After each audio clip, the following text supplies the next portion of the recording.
Hey Merfolk fans, I'm Joe. Thanks very much for joining me today.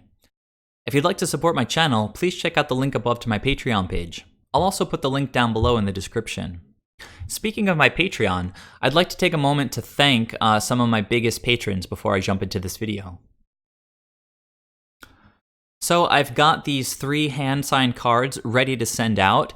The Thassa is going to be going to Kyle, the first Benthic Biomancer to Wayne, and the second Benthic Biomancer to Jonathan. Thanks so much for your pledges, guys. I really appreciate it. It makes what I do with this channel possible.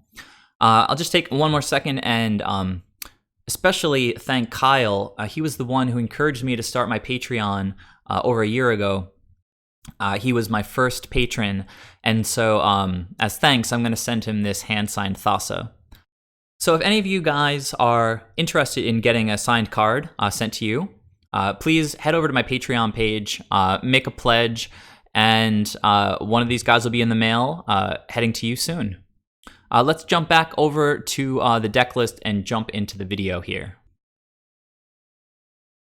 So for today's video, I wanted to speak in a general way about sideboarding strategy in modern Merfolk.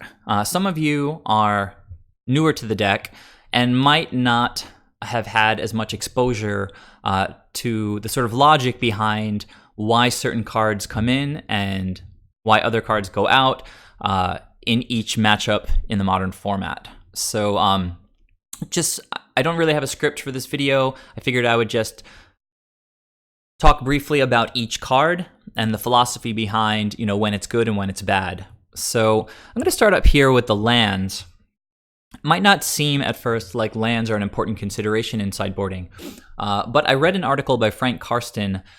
He's probably the biggest math guy in Magic. He writes articles for Channel Fireball. I think he's a mathematician, so he's very qualified to crunch some of these numbers and complicated math that goes into decision-making behind the game of Magic the Gathering. And this article talked about how many lands you should run in your deck if you have a certain curve. And one of the things that he ended up discussing in that article was the idea of cutting a land when you're on the draw. And now the reason this makes sense is when you're on the draw, obviously, you get an extra draw step. And what that actually does, it has certain consequences that aren't immediately apparent. Basically, with the extra draw step, you're able to hit your first few land drops on turns 1, 2, 3, 4 with the same consistency as if you ran 20 lands on the play. Because you get that extra draw step, 19 lands is sufficient. It's actually slightly more likely that you hit your early land drops running 19 on the draw than 20 on the play, but the math is very similar for those two figures, 20 on the play versus 19 on the draw. And since they're so similar, it just makes sense to cut that land when you're on the draw to make space for an extra spell that will help you in the matchup. So the consideration for cutting a land doesn't just end there. You need to really think carefully about which land you're going to take out against which matchup. For example, against blue-white control, we're going to want to trim a Mutavault because they've got a lot of Field of Ruins. And Mutavault doesn't really do anything particularly against their deck. Mutavault is a hedge for opponents that play Choke as a non-basic blue source. It can continue to provide blue mana for us, but against blue-white control, all it does is give them a target for their Field of Ruin. We'd much prefer to have more basic islands in the deck because every time they hit us with Path to Exile, we want to have an island to go grab. If they happen to run Settle the Wreckage, we want to be able to thin the deck, get as many islands out of the deck as possible. So Mutavault not being an island just kind of is weaker than all of our basic islands. Also against blue-white control, since we're going to be sideboarding in all 4 Deprives, we're often going to want to be able to cast Deprive in the early turns of the game, and for that reason, I actually trim a Mutavault as well. It's safe against blue-white control to go down to 18 lands, actually on the play and the draw, because of all their Path to Exiles. All we really need is 1 island or AEther Vial to get a Benthic Biomancer or a Silvergill down on the board. If we start attacking their life total, pretty quickly, they're going to want to path that creature, which will give us another island, and they're going to help us to make sure that we hit our land drops. And because of that, we can make space for 2 extra spells. And cutting 1 Mutavault leaves 3 in. It's still a great card in the matchup. We still want to have the card in there as a creature to, help apply pressure. But we do want to have those blue sources ready to be able to cast Deprive as early as possible. Let's see. Waterlogged Grove, one of the newest additions with Modern Horizons, can get cut against any aggressive matchup. This card is only really great when games go really long, you have an opportunity to flood out. In those cases, Waterlogged Grove can become another card. And that's really, it's an extremely powerful ability. But the fact that it pings us for damage every time we use it for mana against aggressive decks is a drawback, because those games are really concentrated into the first few turns. We're not going to have an opportunity to cycle the Waterlogged Grove, but we are going to have an opportunity to lose life from it. So against any really aggressive strategies, you typically want to cut a Waterlogged Grove, unless you happen to be bringing in Deprive, in which case you still want to cut a single Mutavault. An example of a matchup like that would be Mono Red Prowess / Mono Red Phoenix. We're going to want to trim a Mutavault instead of a Waterlogged Grove, because we want to be able to cast Deprives, and Mutavault does not help us cast Deprives. Waterlogged Grove is actually acceptable in the Mono Red Prowess matchup and against Burn, because Force of Negation has helped the matchup so much. If we take a point or 2 of damage from Waterlogged Grove, but save one of our creatures from getting Searing Blazed and prevent 3 damage from going to our face by pitching a card to Force of Negation, that's going to offset the life that we lose from our Waterlogged Grove. And the matchup still remains pretty good for us, even with the Waterlogged Grove in the matchup. Much more important is that we're able to get our Deprives off as quick as possible. So that's a quick summary of why we take out a land when we're on the draw. The math basically just supports doing that. And the idea that you should think very carefully when choosing which land to take out when you're on the draw. All right, so continuing, why don't we talk for a minute about when we should sideboard out AEther Vial. Effectively, the only matchups you should be taking AEther Vial out against are the Rock, Jund, and Mardu. These grindy mid-range matchups want to rip your hand apart with Thoughtseize and Inquisition and put you into a situation where both players are top decking. In that situation, those decks have a distinct advantage against us because they can draw cards like Tireless Tracker or Kalitas or Liliana, or even Lingering Souls puts 4 power worth of flying tokens immediately onto the board. And that Tarmogoyf is another card. There's so many powerful cards they can rip off the top of the deck. And for us, if we have AEther Vial in the deck post sideboarding, we run the risk of drawing those extra AEther Vials late in the game, effectively blanking our draw step. So we want to avoid that against these decks. There was a period of a few months, actually very recently, where many pilots were choosing to keep in 2 AEther Vials against these mid-range strategies, because being able to get creatures in at instant speed plays really nicely around Planeswalkers. If Liliana tries to make you sacrifice a creature, or she would make you sacrifice a creature, you can keep your creature in your hand until the end step, then vial it in and immediately start attacking her. For example, I guess Liliana of the Last Hope can kill a Master of Waves, but if you keep it in hand with AEther Vial until their end step, vial it in with Master of Waves and all the tokens, you can get Liliana off the board, start dealing damage to the opponent, and make it sort of impossible for them to kill your creature with a Planeswalker. So AEther Vial was considered good as sort of maybe a 1 of or a 2 of, but that's changed recently with Modern Horizons because against the Rock and Jund, they're going to bring in Collector Oof against us, trying to turn off not just AEther Vial, but also Relic of Progenitus.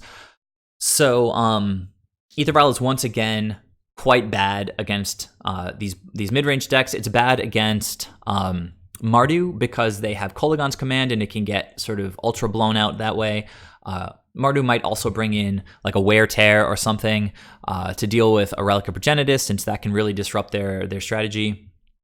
So AEther Vial, just once again, a very poor choice post sideboard against any of these mid-range decks. You should take out all 4 copies against those decks, but pretty much against the entire modern field, apart from those decks, you want to leave AEther Vial in. It's an incredibly powerful tempo spell that lets us get creatures on the board while we hold up mana to either flash in Trickster, cast Force of Negation, cast Deprive. AEther Vial is one of the strongest tools in our deck, and there are very few situations where you want to sideboard it out.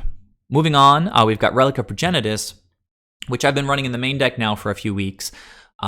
It's very easy to get down on the board on turn 1. Actually, we quite enjoy having 12 1-drops to be able to play on turn 1, and then we play a 2-drop on turn 2, and turn 3, when we hit our 3rd land, we can use that extra mana to crack Relic of Progenitus if it's not particularly useful in the matchup. It's very easy to cycle and just become another card. But there are so many matchups in Modern right now where it's very powerful. One of the main reasons to have it in the deck right now is against Hogak, but then you still have Storm, you have Black-Green, you have Mardu, you have Blue-White Control, Urza combo really cares about the graveyard. So Relic is a really strong choice in the main deck, and it's very clear to see, I think, when it comes out. If the deck doesn't care about their graveyard, just take all 4 relics out, and that's 4 spots immediately that you can fill with better stuff from the sideboard.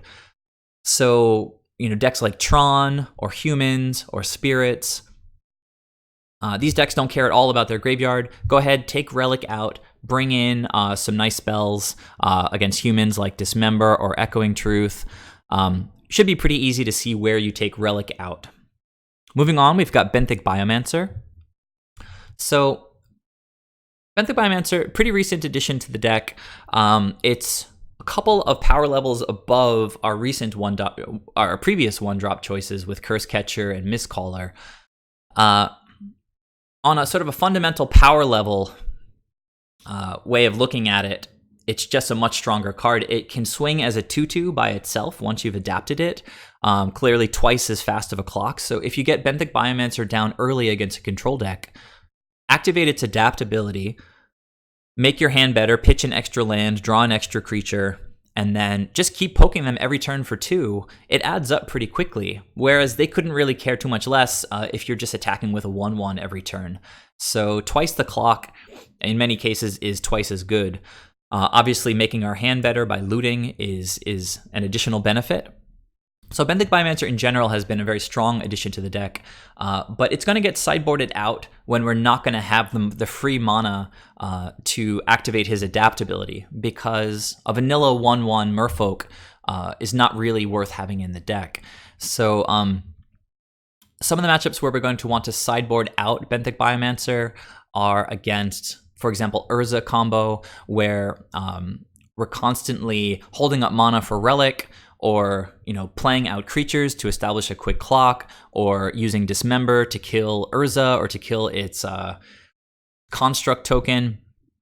So if your mana is being taxed heavily and you won't be able to activate the adaptability, take Ben out. But in many matchups, he's super fantastic. Against any deck that wants to go long, like Blue-White Control or all these mid-range decks, Benthic Biomancer is effectively 4 extra copies of Silvergill Adept, long considered one of the best creatures in the deck. Any creature in Merfolk that replaces itself with another card is extremely strong, because it gets a creature on the board, which in combination with our lords can just attack unblockable and end the game, while also keeping cards in our hand if the opponent has removal for them. So Benthic Biomancer, if you draw it on turn 8 against control, at that point you should have some extra lands in hand. So you activate its adaptability, pitch one of these lands you don't need, draw into another card, hopefully another creature or a counter spell, and then start swinging for more power. So Benthic Biomancer in those late game situations effectively 4 extra copies of Silvergill Adept, which makes him a massive addition to the deck. But again, there are situations where you want to sideboard him out. Head over to my Patreon page if you haven't already to download my most recent sideboard guide and take a look at which matchups Benthic Biomancer is good in and bad in. to sort of get an understanding of how he fits into this sort of sideboarding decision matrix. Silvergill so far is the first example of a card that we never sideboard out. It's so fundamental to what we're trying to do.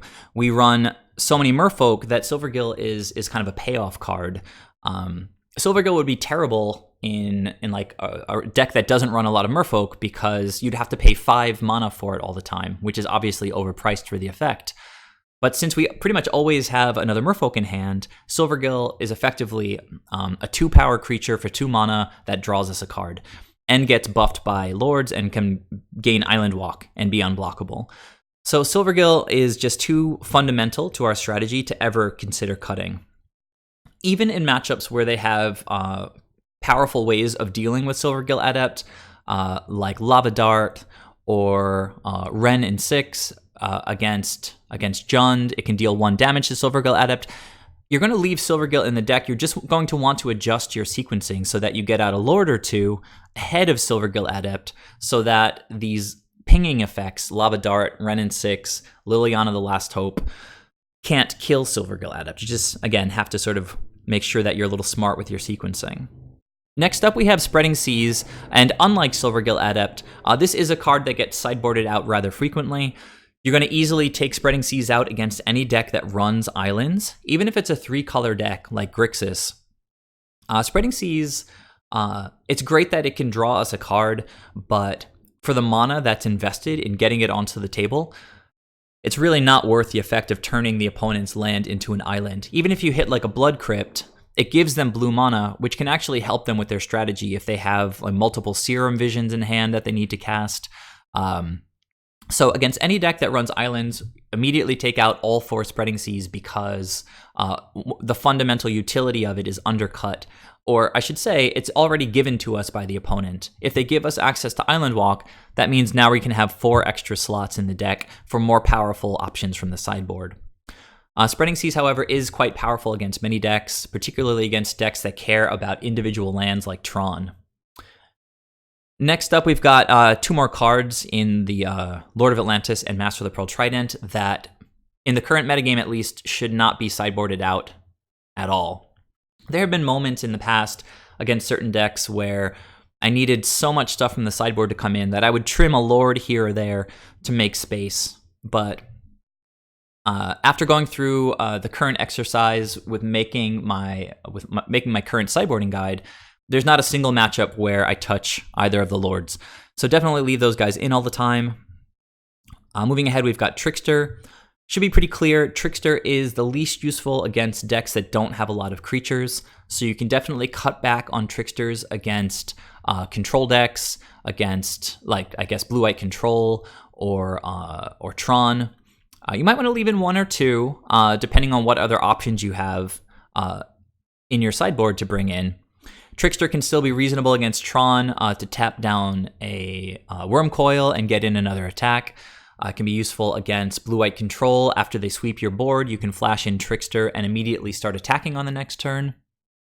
But Trickster really shines in creature matchups, like especially against Tarmogoyf decks, because you can potentially make a Tarmogoyf into a 0/1 and then just eat it with Trickster.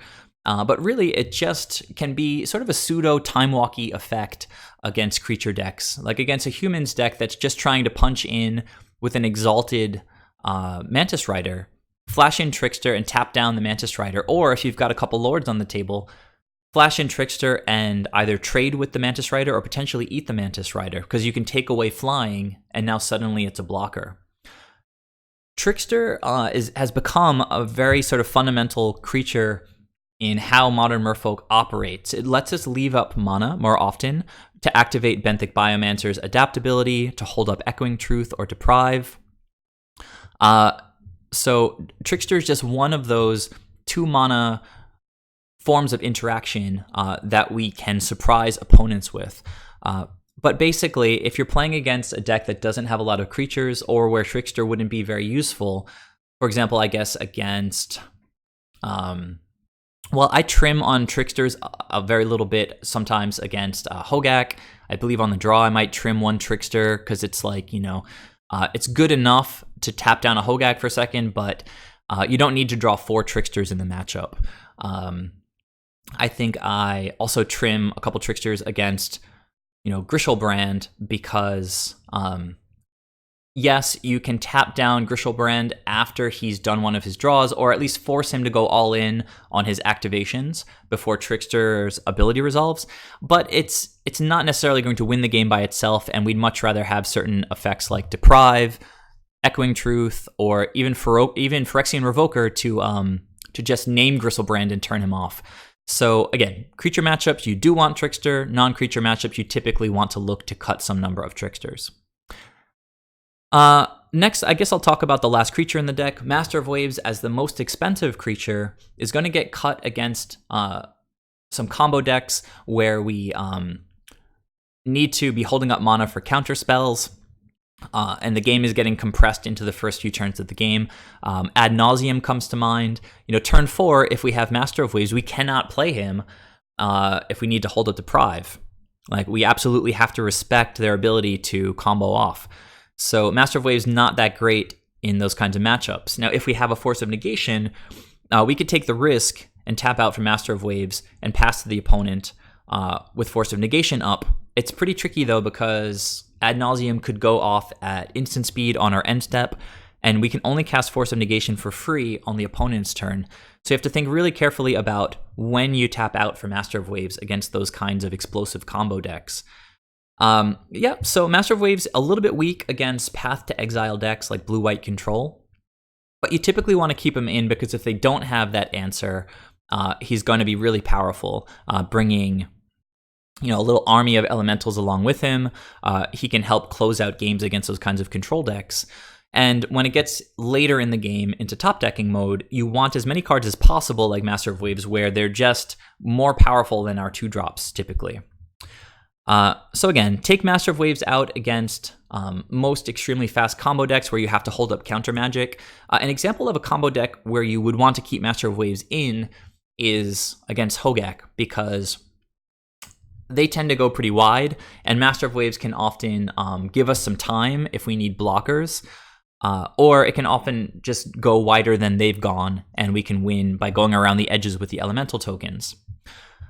All right, and the last card in the main deck to talk about is Force of Negation, along with Waterlogged Grove, the newest addition from Modern Horizons to our main deck. And it has completely justified itself so far in all of my matches. It almost always has some role to play in Game 1. It's only really weak against pure creature decks like humans or spirits. You might get lucky and counter a turn 1 AEther Vial against one of those decks, but those are the easiest decks where you take Force of Negation out. Certain creature decks like Elves still have some powerful non-creature spells like Chord of Calling or Collected Company. So you might want to trim Force of Negation against that kind of a matchup down to like 2 copies. But against many, many decks, you're going to always want to keep in all 4. Even though we have to often pitch another blue card to cast Force of Negation for free, the fact that it allows us to tap out and play our creatures while still defending against threats from the opponent is just so, it fits so naturally with what we want to be doing in developing our board and preventing what the opponent is doing, trying to win the game in the first 4 or 5 turns.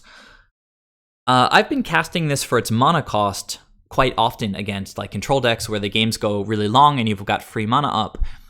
It becomes pretty easy to pay 3 mana actually in many situations, and then you don't have to pitch a blue card.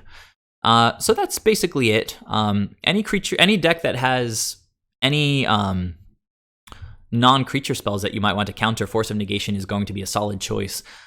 Particularly good against decks that want to do really broken stuff on turn 1 or turn 2. Against Dredge, if you Force of Negation their Faithless Looting, it exiles it so they can't recast it ever, and it prevents them from setting up their Dredge for the next turn. So it could be a massive swing. If they keep a hand with Faithless Looting as the only Dredge enabler, now it could potentially take them multiple turns to get their strategy going. Against Hogak, if you can counter either a turn 1 Faithless Looting or a turn 2 Altar, you're going to increase your chances of winning that game dramatically. All right, so that's the main deck and the sort of general idea behind when we sideboard out any of these individual cards. So with that done, let's go over to the sideboard and just touch briefly on where we want all of these 6 cards that are in my sideboard. So Echoing Truth is extremely versatile as a spell. Some people have been messing around with Boomerang lately, but the fact that Echoing Truth hits multiples makes it win against Boomerang every time, in my opinion. Echoing Truth is really strong against any deck that has tokens, like Mardu Pyromancer, I guess, black-white tokens. Any deck that is going to pump out a whole bunch of tokens, it just is basically a board wipe against those. I guess the most powerful effect that Echoing Truth can have for us is to deal with extremely problematic permanents, ones that we really can't win while they're on the board, particularly Ensnaring Bridge and Worship. Against Mono Red Prison or against Urza combo, if they get 2 Ensnaring Bridges down, all we need to do is just dig to a single Echoing Truth, and then we can just bounce it and swing with all of our lords that we've been playing while the Ensnaring Bridge has been on the battlefield. So that's sort of the fundamental reason we play Echoing Truth, is to be able to deal with those problematic permanents. But it's also great against any creature matchups. Against humans, you can bounce multiple Mantis Riders. Same thing, for spirits or elves or devoted druid combo. You're going to want to bring in Echoing Truth as an answer to those problematic creatures. Yes, many times they're just going to be able to play those creatures again, but while they're doing that, we're continuing to attack with our creatures, and it's sort of how a tempo deck works. You slow the opponent down to get a couple extra attacks in. We don't need to necessarily kill all their creatures. Just putting them back in their hand is often going to be enough to finish the opponent off.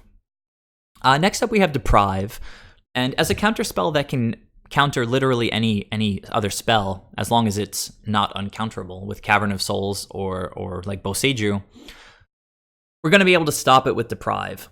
So combo decks get hit hardest by Deprive. If we can counter a Primeval Titan or a Thopter Foundry, we're going to be doing pretty well against those combo decks. It works really nicely in conjunction with Force of Negation. You can pass the turn with 2 mana up, cast Deprive. If the opponent has like a Pact of Negation or another Primeval Titan, well, Primeval Titan's not the best example, but another Scapeshift or something, you can then cast Force of Negation by pitching another blue card and have double counter spells up with only 2 mana. So yeah, Deprive comes in against a wide variety of decks, combo matchups and control matchups in particular, being Tron, blue-white control, and then all of the different combo decks. But a recent use that I have found is against the mid-range decks, because these decks are running up to 4 Plague Engineers in the sideboard. Plague Engineer is a card that we have a really, really hard time dealing with. It's one of the biggest threats in the format against our deck strategy. We do have a couple Dismembers, which can deal with Plague Engineers, but against these mid-range decks, I believe that we need more answers to Plague Engineers, and so my strategy as of now is to bring in Deprives against these mid-range decks. Interested to hear your guys' thoughts on that particular strategy, but it's something that I've adopted recently, and it seems to be working reasonably well so far. Moving on, the next 2 creatures down here, Kira and Thassa, are the most recent additions to my sideboard. I felt I needed a little help against grindy decks, against the control decks and mid-range decks. Get more value out of the creatures that we commit to the battlefield, and get more value out of our draws. So Thassa scries every turn, so she makes our draw steps that much more potent. If we do stick a couple creatures, she becomes a 5/5 indestructible, and with her last ability, she can make creatures, including herself, unblockable to try to finish the game. Kira, for any creature that we play and get onto the battlefield, she's going to provide protection for that creature. So particularly against control decks, if you get down a Kira and maybe a Mutavault, you can just keep attacking with those 2 creatures. Force the opponent to either use 2 removal spells to deal with Kira, or just a board wipe to deal with her, which is a huge win for us if we can get the opponent to commit like a Supreme Verdict just to deal with the problematic Kira on the board. And the last two spells down here, we have Dismember and Phyrexian Revoker. Dismember primarily included to deal with very, very problematic creatures like Plague Engineer. Also, you have Tireless Tracker, things that draw lots of cards, like, again, Tireless Tracker or Dark Confidant. You need to kill them as quickly as possible to prevent just sort of getting drowned in card advantage. Dismember also incredibly useful against Devoted Druid combo, where they have very particular creatures that you need to remove to prevent them from going off with their combo.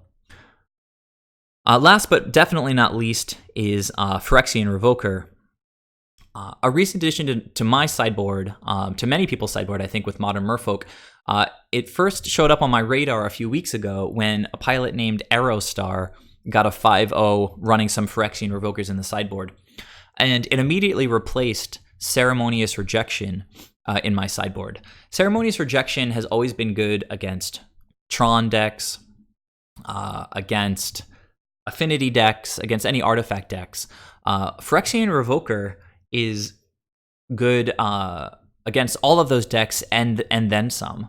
It's good against Tron. It can shut off basically all their planeswalkers. It can shut off Oblivion Stone. Against Affinity, it can hit all their important cards. It hits Steel Overseer, Arcbound Ravager, Cranial Plating, Ghirapur Aether Grid. And against artifact-based combo, like Urza combo, it can turn off Urza himself. It can turn off Goblin Engineer. It hits a lot of important cards in a lot of matchups. But it's really not just even artifact decks or Tron decks. It can be really solid against control decks because it turns off any planeswalkers, or can turn off any planeswalkers.